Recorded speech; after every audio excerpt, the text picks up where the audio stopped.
The broadcast is now starting. All attendees are in listen-only mode.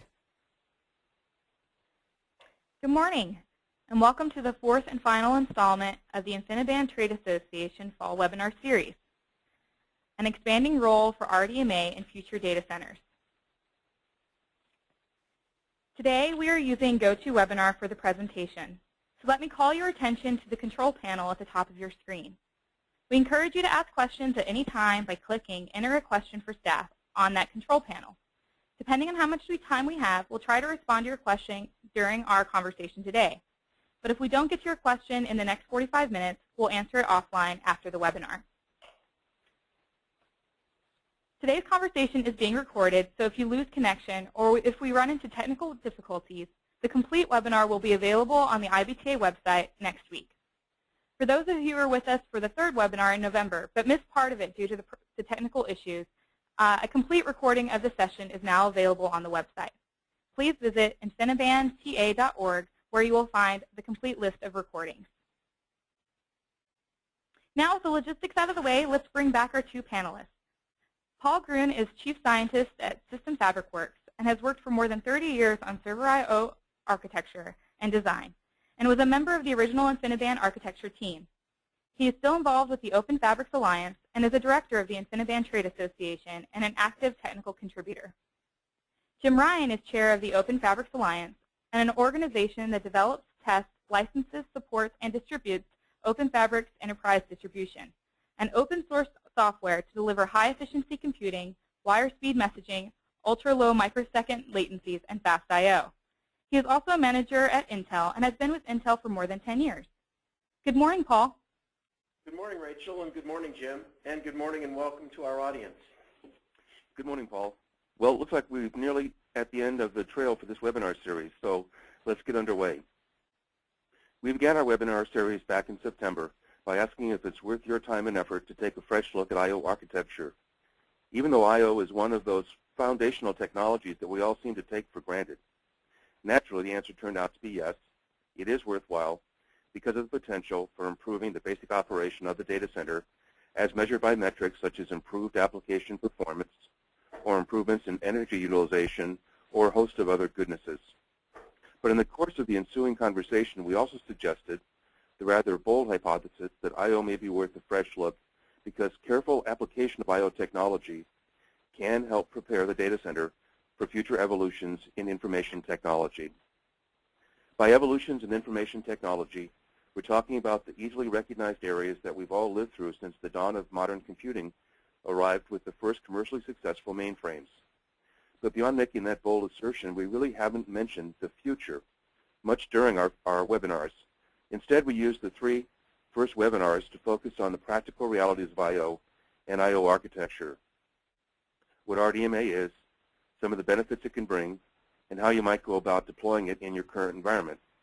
For example, we focused quite a bit of attention on the current three-tier data center model and developed a few thoughts about how to mostly smoothly deploy RDMA in that environment. These were all very practical topics and were very much aimed at addressing some of the pressures that an IT technologist might feel in his day-to-day job. We speculated that those pressures could be summarized as a requirement to deliver better computing to his users while getting by with fewer and fewer resources. We characterize that as being akin to being stuck between a rock and a hard place. With a pretty single-minded focus on addressing these issues, we looked into whether or not adopting a different I/O architectural model could actually contribute to relieving some of the pressures the IT technologist deals with on a day-to-day basis. Naturally, the answer turned out to be yes.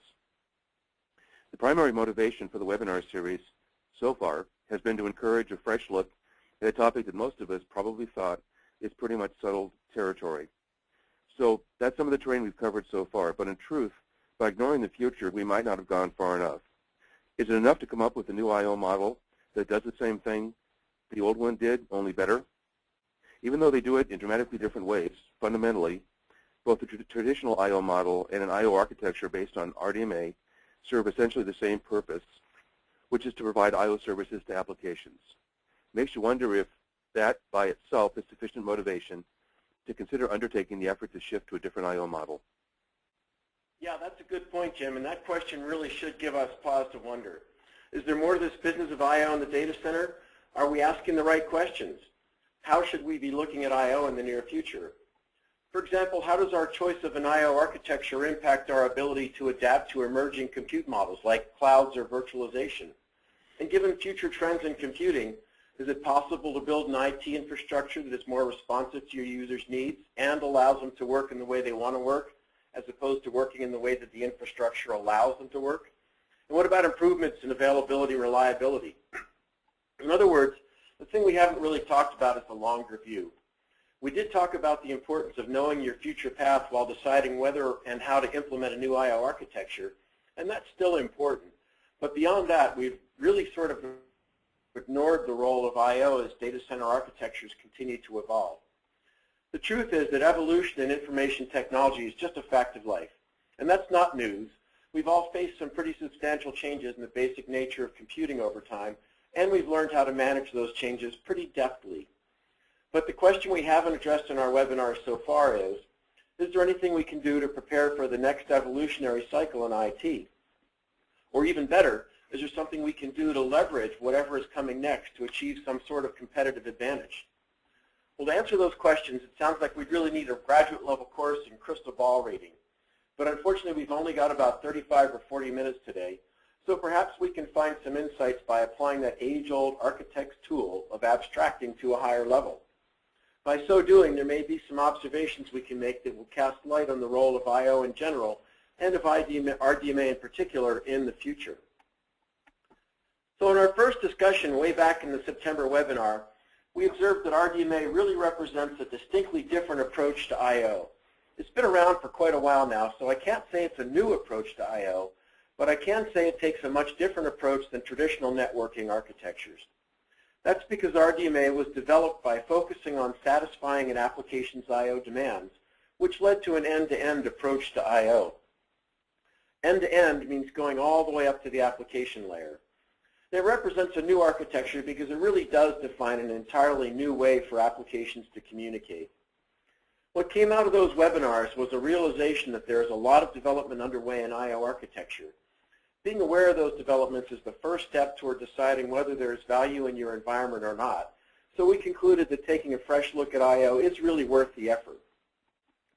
Nevertheless, adopting a new I/O model carries with it the implication of investments in hardware such as cables, NICs, and switches, and even more significantly, it carries the implication of serious software investments, either in writing new applications or in porting existing applications to the new I/O model. All of these have the potential to drive up investment costs while producing a return that can be, frankly, pretty hard to quantify. So even if the attraction is strong, the prospect of adopting a new I/O model sounded like an onerous task, even if doing so means improving application performance or reducing overall costs or achieving some other equally important benefit. So we spent some time during the second webinar in October talking through a couple of strategies that can be used on the path toward adopting a new I/O architecture, and that could conceivably smooth the burden of making such a shift. We discussed a number of trade-offs that can be made, concluded that choosing that path correctly would ultimately depend on knowing where you intended to end up. Our basic claim was that there are meaningful paths that lead from today's data center to the deployment of a new I/O model that really doesn't necessarily lead through a minefield. But again, we tried to avoid unsubstantiated claims about RDMA being the wave of the future, and instead settled for a pretty crisp focus on the here and now. And finally, we devoted the third webinar to delving deeply enough into the architectural basis for RDMA to establish that its claims for performance improvement are based on solid engineering. By doing so, we wanted to give you all a better intuitive feel for how the architecture works to demonstrate that, in fact, it really isn't magic at all.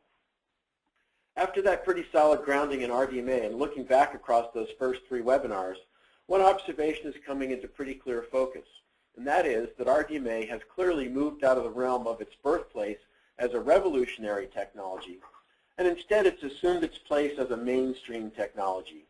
In other words, it's moved from revolution to evolution. It's been in the marketplace for more than 10 years now and has undergone a pretty significant trial by fire, particularly in the most demanding technical environments imaginable. So even though it's relatively new in the enterprise data center marketplace, It has clearly attained the status of a mainstream technology. And I don't mean to imply that it competes with other existing I/O technologies for market share, but it clearly has earned its place at the table.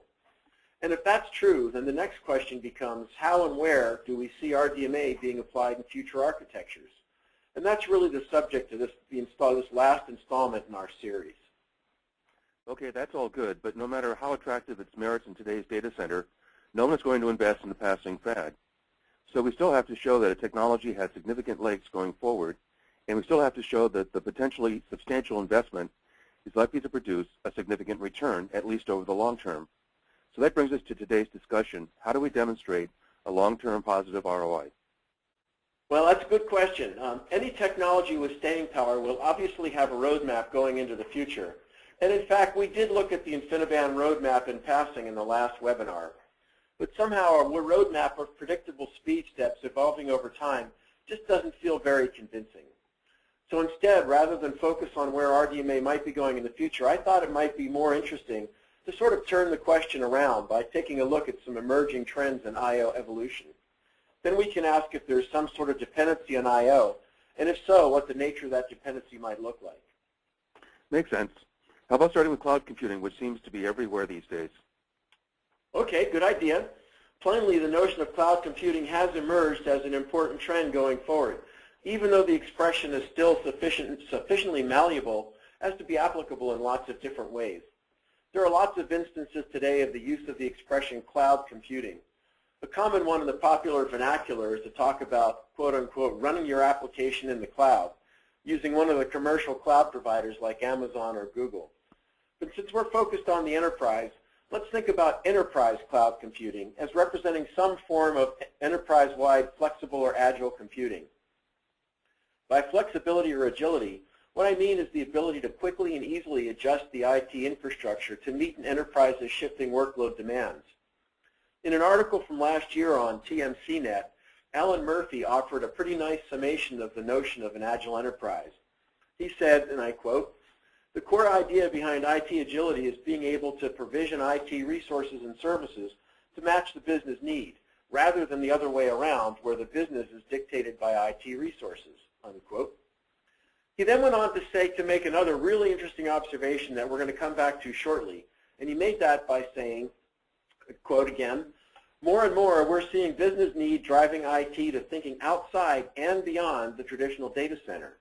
If the business needs new services that can't be met within the more static traditional data center, maybe the solution is to move beyond the confines of the traditional data center, hence the drive toward the cloud." So I have a pretty interesting observation, I thought, and we'll come back to that in a minute. So let's boil the idea of the agile enterprise down to its essence. If the source data set is in Chicago, but the consumer of the data is in London, for example, for business reasons, you may choose to execute the business logic in Chicago or London or somewhere entirely different. For example, you may have excess compute capacity available in New York overnight. In other words, you want the flexibility to execute your business applications wherever it makes the most sense to do so, based on the nature of your business. But keep in mind that there may be a price to pay in moving either the source data set or the result data set. And we'll come back to that topic in a few minutes too. So taking what I would call an application-centric point of view, divorcing the application from the hardware means you now have the freedom to bring together compute, storage, and business logic wherever it makes the most sense to do so. And despite its seeming simplicity, separating the application from the platform is a deceptively important step, because for the first time it breaks the traditional bonds between a server and an application. This contrasts with the traditional practice where a new server is brought into the data center each time a new application is deployed, and that application remains tied to that server and that server's physical location for the duration. So with that background on agility, the idea of the cloud really becomes quite straightforward. You want to execute your business logic somewhere in the cloud, meaning wherever you want. Looked at that way, cloud computing becomes the ultimate incarnation of the agile enterprise, and it becomes the place where data, compute resources, and an application converge to accomplish real work. Well, with that description of the cloud as being a useful way to achieve agility, it seems that the evolutionary cycle is a bit more complex than the simple drawing I showed earlier. For one thing, it's beginning to appear that the appropriate name for the next era in the evolution of IT is something called agile computing. So I've updated our chart to capture that idea. That looks good to me. One interesting thing about the new chart that jumps right off the page at me is that all the waypoints on the path to agile computing, beginning with the client-server model, rely on some form of networking. For example, the three-tiered data center depends on a network to enable IPC operations between the tiers, even though the performance demands placed on the network tend to be relatively low and are well within the service capacity of standard merchant network technology. So TCP/IP networks were and still are the order of the day. Clustering, on the other hand, is also obviously dependent on a network, but in this case, the scalability and performance of the cluster is directly dependent on the performance of the cluster interconnect, since cluster scalability is inversely proportional to the latency of the cluster interconnect. So it's not coincidental that we began to see significant demand on interconnect performance with the emergence of clusters. In fact, we argued in the second webinar that the emergence of cluster computing was a prime motivator behind the development of the technology that eventually gave rise to InfiniBand. So we seem to be seeing a trend where successive generations of IT infrastructure each have a growing reliance on the performance of the underlying network. And this demand for increased performance and efficiency is where InfiniBand enters the picture because of its low latency characteristic, because of its high bandwidths, and because the demand placed on the CPU is very low and is almost entirely independent of the network data rate. We'll give an example of that in a couple of minutes. This is very much in contrast to traditional networking, where CPU utilization increases linearly as the network bandwidth increases. And this trend of continuously increasing demand on the I/O infrastructure continues right up through the cloud, which depends on high bandwidths and low latency to bring together with the application its underlying data sets and the compute resource in which the application will run. So since we've delved into the area of networks, right here is where I'd like to go back and take another quick look at the second part of that quote from Alan Murphy. He said this. He said, more and more we're seeing business need driving IT to thinking outside and beyond the traditional data center. If the business needs new services that can't be met within the more static traditional data center, maybe the solution is to move beyond the confines of the traditional data center, hence the drive towards the cloud.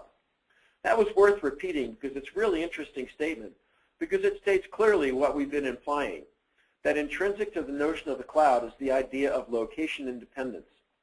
The idea of a cloud that is not completely independent of any particular geographic location just really doesn't make any sense. So supporting the cloud means that the network must be extensible outside the boundaries of the traditional brick-and-mortar data center. And we'll come back to this thought and delve in a little bit more deeply when we raise the idea of agility at a distance. Well, Paul, I get what you're saying about the agile enterprise, and I can see how it makes sense to think of cloud computing as one form of agility, since it frees the enterprise to make informed choices about where to execute its business software. But I also noticed that you skipped right over virtualization as an important trend. I'm hoping you'll come back and discuss it in more detail. Well, indeed we will. And in fact, how about doing that right now? If we accept the idea that agile computing is a useful description for the next era in information technology, what does that say about server virtualization? It always takes at least 2 points to define a trend line, so it wasn't until the emergence of the notion of the cloud that we could begin to see virtualization as a first tentative step towards the larger idea of the agile enterprise. And here's why. There was a white paper from IDC recently that described what they called a cornerstone in transforming the data center. Here's how they talked about it, and let me quote here. Enterprise data centers are going through an evolutionary transformation. Both technology and business factors are influencing this transformation. The advent and proliferation of virtual infrastructure, which separates logical structures from physical structures, is the cornerstone of this transformation. End of quote. And that's exactly the idea behind server virtualization. Looking at the drawing of a virtualized server, you can see the notion of an application execution container. This container holds some CPU resource, it holds an OS of some sort, and some memory space for the application to use, and an assortment of I/O ports. It has all the resources that the application needs to execute, but those resources are all virtual. By packaging it all up into this container together with the application, the whole thing becomes easily portable meaning that you can now run your application wherever there is a server available that supports the container. In other words, by breaking the bonds between an application and the physical platform on which it's running, we can now run the application anywhere we choose. This is certainly clearly a clear first step towards this idea of an agile enterprise. Being able to run the application anywhere we choose is definitely an interesting concept, but to fill out the idea of agility, we really need the ability to talk about migrating a live application. There are several good reasons for wanting to do so, but one reason is to relocate the VM somewhere where physical resources happen to be available, which is pretty much the textbook definition of agile computing. But if you're going to migrate a VM, it's helpful to have an appropriate I/O infrastructure over which to do so. Migration turns out to be a multi-step process that begins with copying the VM's virtual memory pages from one physical server to another. These page copies essentially look like a series of virtual-to-virtual message transfers. And as it turns out, the efficiency of this migration process is directly related to the speed with which the virtual pages can be moved and the latencies involved in moving them. This is because the hypervisor is trying to move the virtual pages during those brief intervals when they're not being accessed. So the less time it takes to make the move, the greater the chance of getting away with it before someone decides to re-access one of those pages again. Since moving messages from one virtual address space to another at high bandwidths with very low latency is RDMA's stock and trade, it's a natural candidate to use for migrating VMs. This can be done using conventional networking techniques, and in fact that's how it's done today. But it's clear that there is a pretty strong upside in shifting to RDMA. So VM migration depends pretty heavily on network performance. But there's one other point we really should make about VMs and I/O while we're on the subject. Somewhere back in our second webinar in October, we talked about using virtualization as a mechanism for improving the overall CPU utilization by consolidating servers onto a single virtual server. Well, this is a good thing, but as the number of VMs being consolidated onto the single virtual server increases, so too does the I/O loading. And if you're using a classical I/O architecture, that increased I/O load produces a significant increase in the load on the CPU, which is handling all that I/O traffic and dispatching it to the VMs. Using the rule of thumb that each additional gigabit per second of network bandwidth consumes 1 gigahertz of CPU capacity, if you triple the number of VMs currently executing, you end up consuming something like 3 gigahertz of CPU capacity, assuming it's a 1 gigabit per second Ethernet link. And it would be 30 gigahertz of CPU capacity if you brought a 10 gigabit per second Ethernet link directly to the server. By comparison, if you were using RDMA, the amount of CPU capacity you would consume would be approaching 0, independent of the number of VMs being hosted and the bandwidth being consumed. This is because the RDMA architecture doesn't rely on the CPU except for some basic housekeeping. Wow, that's a startling result. So at the larger point here, if one isn't careful, achieving agility can have a significant cost in terms of I/O. However, a careful and thoughtful choice of I/O can reduce the cost a great deal. So this means that my choice to implement some form of agility will have a pretty significant impact on the corresponding choice of I/O. I can see how that's true for virtualization. But what about the general case of the agile enterprise? Does it have a similar dependency on I/O? Well, let's take a look and find out.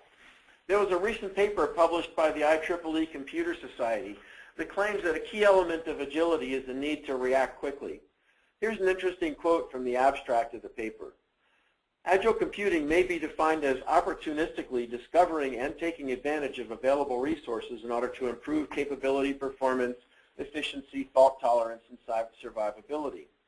Well, I think we've already gotten the point about the benefits of agility, but here's the key part of the quote. Quote, the term agile is used to highlight both the need to quickly react to changes in the environment as well as the need to exploit transient resources only available for short periods of time. So if we're going to exploit fast-moving transient resources, it's obvious that we'll need at least two things. One is a way to get the application to wherever these transient resources happen to be available, and the second is to bring the application together with the underlying data set to be operated on. We can do that either by choosing to host the application on a server that is nearby the target data set, or, conversely, we can move the data set to wherever we've chosen to execute the application. But in either case, at its core, it's an I/O problem. We saw an illustration of that earlier with our Chicago-London example, which was a bit contrived to illustrate the point. So that being the case, one would have to ask the question, why couldn't we use a conventional I/O architecture to carry out the I/O that is needed to get the application together with its underlying data? Well, the answer is that you conceivably could, if the performance characteristic of the classical networking model seemed to fit the usage. But keep in mind that compared to using RDMA, you may end up paying a pretty steep price in terms of CPU utilization, latency, and bandwidth. Also keep in mind that conventional networking, since it depends on the kernel, is more or less single-threaded with respect to application processing. In other words, application processing stops for some period of time while the kernel attends to I/O chores. This means that application execution is sacrificed in favor of what amounts to a housekeeping chore. That's shown in the diagram on your screen right now. RDMA, on the other hand, has the unique quality that it allows communications operations to overlap application processing. This is because RDMA is implemented as an asynchronous process and because RDMA does not depend on the kernel as part of the data path. Therefore, RDMA communications and application processing actually do overlap. So it's becoming very clear that the Agile enterprise has a pretty strong dependency on I/O. It's also becoming pretty obvious that agility is one of those classic cases where RDMA could easily end up playing a major role. But there's one thing that's bothering me. How do you achieve agility over long distances, for example, when the enterprise is globally distributed? Well, that's a good point, and I said we'd come back to it earlier, and here we are. We sort of hinted at it with our Chicago-London example a couple of minutes ago, but as far as server virtualization goes, I suspect that most people conceive of the source server and the destination server as being co-located somewhere in the same data center. But what happens if they're located in entirely separate geographic regions and are only connected by a WAN? From the perspective of an Agile enterprise, it would make sense if you could migrate the application container to wherever resources happen to be available without regard to the physical location of that resource. That may mean migrating across very large physical distances. And in fact, that last quote from Alan Murphy about moving beyond the confines of the traditional data center made it really clear that location independence is an intrinsic requirement for a cloud infrastructure. Well, we've already said that RDMA seems to have the qualities needed for efficient server virtualization within the data center. Well, it turns out, for entirely serendipitous reasons, that RDMA is also remarkably effective over exceptionally long distances. Indeed, the InfiniBand Trade Association, together with Orange Silicon Valley, which is a telecom research and development firm, recently demonstrated the efficiency of RDMA protocols over a 7,000-mile fiber. This was achieved at the recent Supercomputing 2011 conference in Seattle, where the delivered bandwidth was greater than 95% of full wire speed, which in this case was 4 gigabytes per second. Although the latencies are relatively long due to speed of light delays, I'd guess that they're still short enough to be considered practical for applications like VM migration. There are some pretty good technical reasons why RDMA is so effective over long distances, but that discussion, I'm afraid, will have to wait for another day. Well, so if we can migrate a virtual machine over long distances, it doesn't take too much imagination to extrapolate that idea and come to the conclusion that we have to be able to do the same thing for the general case of the cloud. And that's the question you were asking, Jim. Indeed, the very idea of the cloud seems to imply communications over long distances. We mentioned this earlier, again, in our Chicago-London example, where the source data set is shown in one location, say Chicago. The consumer of the analysis is in a second location, London, for example, and the business analysis group is located in the home office in New York. From the perspective of the consumer, the input data is shipped off into the cloud, and a short time later, results come back out of the cloud. Or for another example, consider the case of an active-active data center. That's one where the gross workload is being shared between a pair of distributed data centers, but one of them can take over in the event of the failure of the other. In this example, the two data centers, which are distributed over some large geographical distance, have to routinely exchange synchronization information, such as database log files, between them. The backbone network internal to each of the data centers is InfiniBand, which was chosen for its low latency to allow the clusters to scale nicely, and for its high bandwidth, allowing high-speed storage access. So it's only natural in this case to simply extend those networks across the WAN, creating a single high-performance agile enterprise that is in fact distributed across large distances. So the message here seems to be this.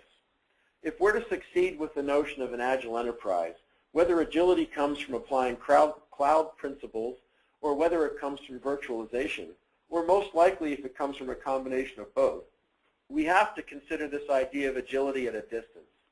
And if it makes sense to apply RDMA within the data center for all the reasons we've discussed over the past 3 webinars, it certainly seems to make sense to extend that concept over the WAN.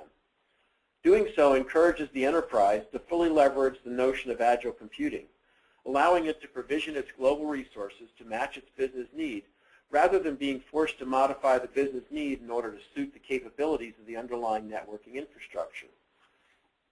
So somehow, by starting with the notion of RDMA as an end-to-end message-passing I/O architecture, we've managed to couple the ideas of server virtualization and cloud computing and place them both under the banner of the Agile Enterprise, and we've managed to tie in the notion of agility at a distance.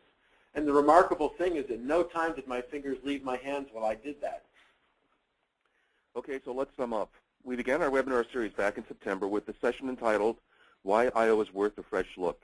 It may have taken 4 sessions to do so, but if we've succeeded in convincing you of that, then we probably achieved our goal.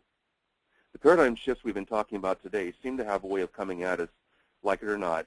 They seem to be inevitable in the long term, but elective in the short term. Just looking around us today, the fact that we don't see as many mainframe computers anymore is pretty strong evidence that these paradigm shifts can be powerful, even if they are slow-moving. Just to state the obvious, for any paradigm shift that comes down the tracks, we can either choose to ride the wave by tying it to a business strategy that makes sense, or we can choose to ignore and let the future unroll.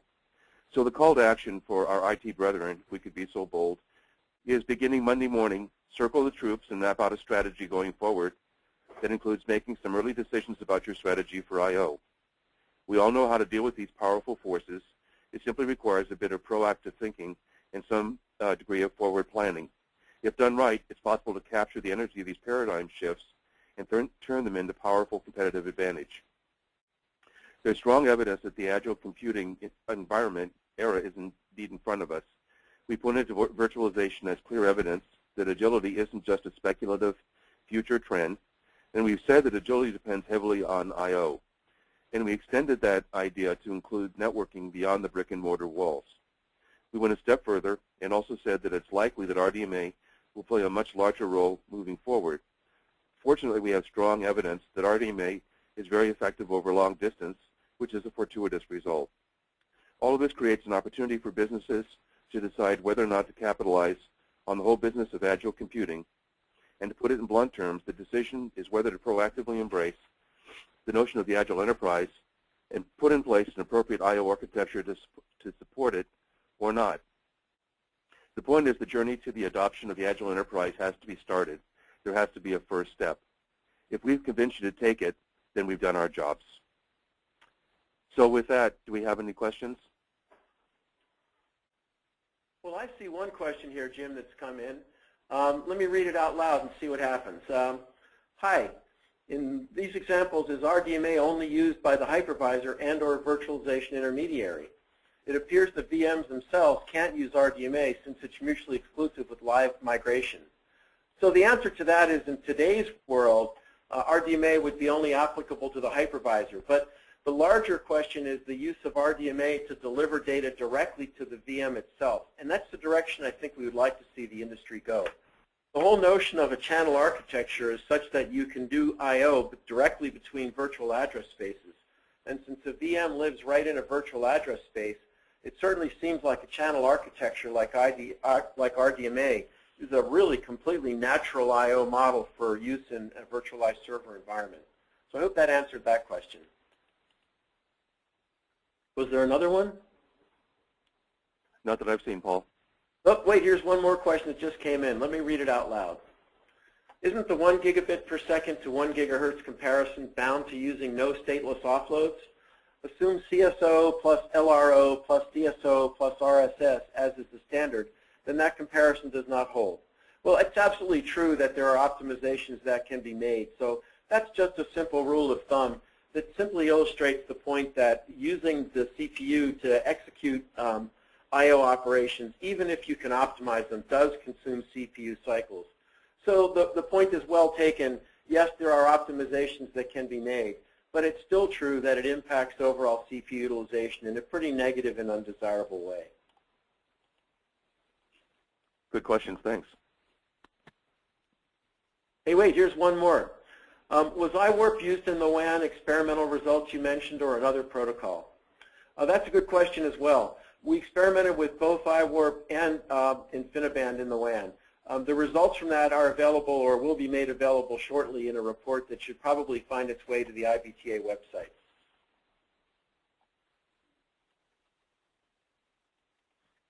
Okay.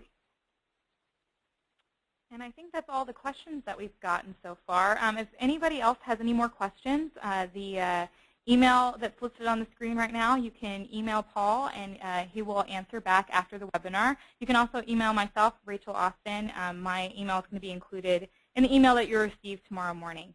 So thank you, Paul and Jim. And that brings our fourth part of this webinar series to a close. A recording of this webinar will be available on the IBTA website on Monday.